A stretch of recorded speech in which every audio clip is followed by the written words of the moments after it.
जय हिंद, नमस्कार, स्वागत है दोस्तों आप सभी का आज के इस वीडियो में हम बात करने वाले हैं हरियाणा विधानसभा की सभी 90 सीटों के बारे में। हरियाणा की राजनीति में इस समय कुछ 2024 के चुनाव का माहौल है, जो कि चुनाव 5 अक्टूबर को होने वाले हैं, जिसमें से प्रमुख राजदलों के बीच मुकाबला काफी कड़ा देखने को मिल सकता है, जहां जातिगत समीकरण महत्वपूर्ण भूमिका निभा रही हैं, जिसमें से कांग्रेस व बीजेपी के बीच कड़ी टक्कर देखने को मिल सकती है। वहीं जेजेपी यानी कि जननायक जनता पार्टी दोनों पार्टियों को खेल बिगाड़ सकती है और यहाँ पर अनुसूचित जाति के वोट निर्णायक हो सकते हैं। कांग्रेस के पक्ष में जाट मुस्लिम वोटों का समर्थन देखा जा रहा है, जबकि बीजेपी गठबंधन दलित वर्ग में तमाम तरह की लगातार प्रभाव बढ़ाने की कोशिश कर रहा है। आज के इस वीडियो में हम चर्चा करने वाले हैं कि हरियाणा विधानसभा चुनाव में क्या रहने वाली हैं सियासी समीकरण, विस्तार से बताएंगे और साथ ही जानने वाले हैं कि अब की बार यदि आज ही चुनाव करा लिया जाए तो किस पार्टी की हरियाणा के अंदर सरकार बनने वाली है, क्योंकि हरियाणा राज्य के अंदर कुल विधानसभा की 90 सीट है, पर मुकाबला बेहद टक्कर देखने को मिल सकता है, क्योंकि सभी सीटों पर मुकाबला बेहद खतरनाक देखने को मिल रहा है। तो जानते हैं कि हरियाणा के अंदर कौन सी पार्टी कितनी सीटें ले जाती हुई नजर आ रही है और किस पार्टी को यहां तगड़ा झटका लगता हुआ नजर आ रहा है। मैं आपको बता दूं कि हरियाणा के अंदर पूर्ण बहुमत की सरकार बनाने के लिए कुल 46 सीटों की आवश्यकता होती है। जिस भी पार्टी या गठबंधन ने 40 सीट या उससे अधिक सीटें प्राप्त कर ली, वही पार्टी हरियाणा के अंदर अपना मुख्यमंत्री चुन लेगी। तो चलिए जानते हैं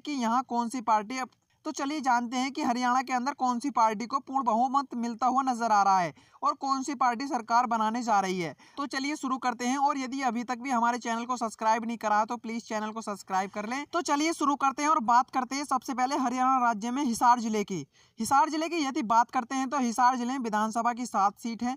यहाँ पर बीजेपी अर्थात एनडीए के खाते में 3, और यदि बात करें महागठबंधन अर्थात कांग्रेस की बात करें तो कांग्रेस के खाते में 4 विधानसभा सीट जाती दिखाई दे रही है। यानी कि देखा जाए तो हिसार जिले में कांग्रेस बढ़त बनाती हुई नजर आ रही है। और यदि हम बात करते हैं करनाल जिले की, तो करनाल जिले में विधानसभा की 5 सीट है। यहाँ पर बीजेपी के खाते में 2, और यदि बात करें इंडिया यानी कि महागठबंधन की बात करें तो महागठबंधन के खाते में 3 विधानसभा सीट जाती दिखाई दे रही हैं। यानी कि देखा जाए तो करनाल जिले में एनडीए अर्थात बीजेपी को 1 सीट से नुकसान का सामना करना पड़ सकता है। चलिए इसी के साथ अगर बात करते हैं नूह यानी कि मेवात की बात करते हैं तो मेवात में विधानसभा की 3 सीट है।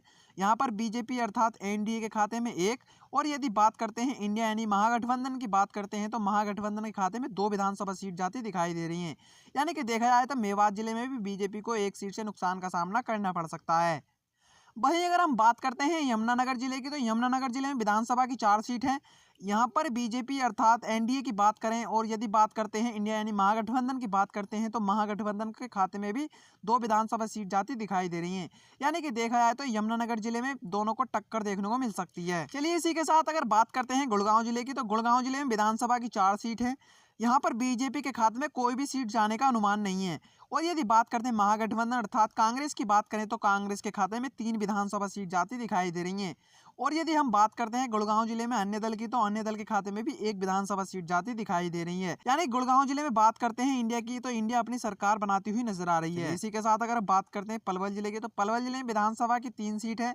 यहाँ पर बीजेपी के खाते में 1, और यदि बात करते हैं इंडिया यानी महागठबंधन की बात करते हैं तो महागठबंधन के खाते में 2 विधानसभा सीट जाती दिखाई दे रही हैं।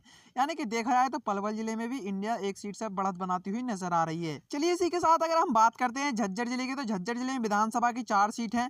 यहाँ पर बीजेपी और महागठबंधन को टक्कर देखने को मिल सकती है। यदि बात करते हैं झज्जर जिले में बीजेपी अर्थात एनडीए की बात करते हैं तो एनडीए के खाते में 2, और यदि बात करते हैं इंडिया यानी महागठबंधन की बात करते हैं तो महागठबंधन के खाते में 2 विधानसभा सीट जाती दिखाई दे रही हैं। चलिए इसी के साथ अगर हम बात करते हैं फतेहाबाद जिले की, तो फतेहाबाद जिले में विधानसभा की 3 सीट है। यहाँ पर बीजेपी के खाते में 2, और यदि बात करें इंडिया यानी कांग्रेस की बात करें तो कांग्रेस के खाते में 1 विधानसभा सीट जाती दिखाई दे रही है। यानी कि देखा जाए तो फतेहाबाद जिले में बीजेपी अपनी 1 सीट से बढ़त बनाती हुई नजर आ रही है। वहीं अगर हम बात करते हैं भिवानी जिले की, तो भिवानी जिले में विधानसभा की 4 सीट है। यहाँ पर बीजेपी के खाते में 2, और इंडिया के खाते में 1, और यदि हम बात करते हैं अन्य दल की, तो अन्य दल के खाते में भी 1 विधानसभा सीट जाती दिखाई दे रही है। यानी कि देखा जाए तो भिवानी जिले में बीजेपी भी अपनी बढ़त बनाती हुई नजर आ रही है। अगर हम बात करते हैं सोनीपत जिले की, तो सोनीपत जिले में विधानसभा की 6 सीट है। यहाँ पर बीजेपी के खाते में 2, और यदि बात करते हैं कांग्रेस अर्थात महागठबंधन की बात करें तो महागठबंधन के खाते में 3 विधानसभा सीट जाती दिखाई दे रही हैं। और यदि हम बात करते हैं सोनीपत जिले में अन्य दल की, तो अन्य दल के खाते में भी 1 विधानसभा सीट जाती दिखाई दे रही है। यानी कि देखा जाए तो सोनीपत जिले में भी कांग्रेस 1 सीट से अपनी बढ़त बनाती हुई नजर आ रही है। चलिए इसी के साथ अगर हम बात करते हैं महेंद्रगढ़ जिले की, तो महेंद्रगढ़ जिले में विधानसभा की 4 सीट है।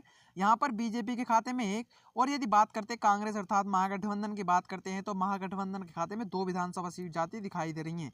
और यदि बात करते हैं अन्य दल की, तो अन्य दल के खाते में 1 विधानसभा सीट जाती दिखाई दे रही है। देखा जाए तो महेंद्रगढ़ में इंडिया यानी कि कांग्रेस अपनी सरकार बनाती हुई नजर आ रही है। वहीं अगर हम बात करते हैं रेवाड़ी जिले की, तो रेवाड़ी जिले में विधानसभा की 3 सीट हैं। यहाँ पर बीजेपी के खाते में कोई भी सीट जाने का अनुमान नहीं है।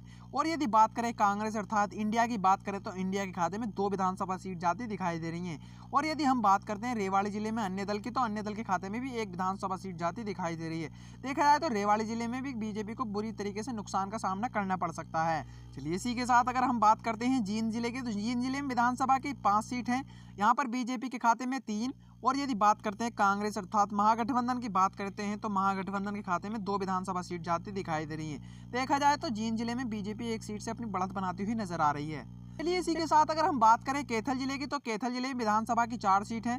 यहाँ पर बीजेपी के खाते में 1, और यदि हम बात करते हैं इंडिया यानी महागठबंधन की बात करते हैं तो महागठबंधन के खाते में 2 विधानसभा सीट जाती दिखाई दे रही हैं। और यदि हम बात करते हैं कैथल जिले में अन्य दल की, तो अन्य दल के खाते में भी 1 विधानसभा सीट जाती दिखाई दे रही है।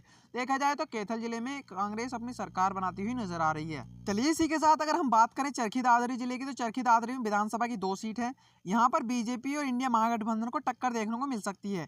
चरखी दादरी जिले में बीजेपी अर्थात एनडीए की बात करें तो एनडीए के खाते में 1, और यदि बात करते हैं इंडिया यानी महागठबंधन की बात करते हैं तो महागठबंधन के खाते में भी 1 विधानसभा सीट जाती दिखाई दे रही है। वहीं अगर हम बात करें पानीपत जिले की, तो पानीपत जिले में विधानसभा की 4 सीट हैं। यहाँ पर बीजेपी और कांग्रेस को टक्कर देखने को मिल सकती है। बीजेपी के खाते में 2, और यदि बात करें पानीपत जिले में इंडिया यानी महागठबंधन की बात करें तो महागठबंधन के खाते में 2 विधानसभा सीट जाती दिखाई दे रही हैं। इसी के साथ अगर हम बात करते हैं फरीदाबाद जिले की, तो फरीदाबाद जिले में विधानसभा की 6 सीट हैं। यहाँ पर बीजेपी के खाते में 3, और यदि बात करते हैं कांग्रेस अर्थात महागठबंधन की बात करें तो महागठबंधन के खाते में 2 विधानसभा सीट जाती दिखाई दे रही हैं। और यदि हम बात करते हैं फरीदाबाद जिले में अन्य दल की, तो अन्य दल के खाते में भी 1 विधानसभा सीट जाती दिखाई दे रही है। आमतौर पर देखा जाए तो फरीदाबाद जिले में भी कांग्रेस 1 सीट से नुकसान का सामना करना पड़ सकता है। वहीं अगर हम बात करते हैं पंचकुला जिले की, तो पंचकुला जिले में विधानसभा की 2 सीट है। यहाँ पर बीजेपी की कोई भी खाता खुलने का अनुमान नहीं है। और यदि हम बात करते हैं इंडिया यानी महागठबंधन की बात करते हैं, महागठबंधन के खाते में 2 विधानसभा सीट जाती दिखाई दे रही हैं। देखा जाए तो पंचकुला जिले में बीजेपी को बुरी तरीके से नुकसान का सामना करना पड़ सकता है। इसी के साथ अगर हम बात करते हैं सिरसा जिले की, तो सिरसा जिले में विधानसभा की 5 सीट हैं। यहाँ पर बीजेपी और कांग्रेस को टक्कर देखने को मिल सकती है। कांग्रेस के खाते में 2 विधानसभा सीट जाती दिखाई दे रही हैं। और यदि हम बात करते हैं बीजेपी की, तो बीजेपी के खाते में भी 2 विधानसभा सीट जाती दिखाई दे रही हैं। और यदि हम बात करते हैं सिरसा जिले में अन्य दल की, तो अन्य दल के खाते में भी 1 विधानसभा सीट जाती दिखाई दे रही है। इसी के साथ अगर हम बात करते हैं कुरुक्षेत्र जिले की, तो कुरुक्षेत्र जिले में विधानसभा की 4 सीट है। यहाँ पर बीजेपी के खाते में 1, और यदि बात करें कांग्रेस अर्थात महागठबंधन की बात करें तो महागठबंधन के खाते में 3 विधानसभा सीट जाती दिखाई दे रही है। देखा जाए तो कुरुक्षेत्र में कांग्रेस 2 सीटों से अपनी सरकार बनाती हुई नजर आ रही है। वहीं अगर हम बात करते हैं अंतिम जिले अर्थात रोहतक की बात करते हैं, तो रोहतक में विधानसभा की 4 सीट हैं। यहाँ पर बीजेपी के खाते में 1, और यदि बात करते हैं कांग्रेस की, तो कांग्रेस के खाते में भी 1 विधानसभा सीट जाती दिखाई दे रही है। और यदि हम बात करते हैं रोहतक जिले में अन्य दल की, तो अन्य दल के खाते में भी 1 विधानसभा सीट जाती दिखाई दे रही है। देखा जाए तो रोहतक जिले में भी बीजेपी को 1 सीट से नुकसान का सामना करना पड़ सकता है। और आपने इस प्रकार हरियाणा की 90 विधानसभा सीटों का सर्वे देखा। इस सर्वे के अनुसार कांग्रेस यानी महागठबंधन अपनी सरकार बनाती हुई नजर आ रही है। और यदि बात करते हैं हरियाणा जिले में बीजेपी अर्थात एनडीए की बात करते हैं, तो एनडीए के खाते में भी 33 विधानसभा सीट जाती दिखाई दे रही है। और जबकि हम बात करते हैं हरियाणा राज्य में अन्य दल की, तो अन्य दल के खाते में भी 10 विधानसभा सीट जाती दिखाई दे रही है। ये कहें कि अब की बार हरियाणा के अंदर कांग्रेस अपनी सरकार बनाती हुई नजर आ रही है। और यदि आपने अभी तक भी हमारे चैनल को सब्सक्राइब नहीं करा तो प्लीज चैनल को सब्सक्राइब कर लें और बेल आइकन को प्रेस अवश्य कर लें, ताकि आने वाली हर वीडियो का नोटिफिकेशन आप तक पहुंच सके।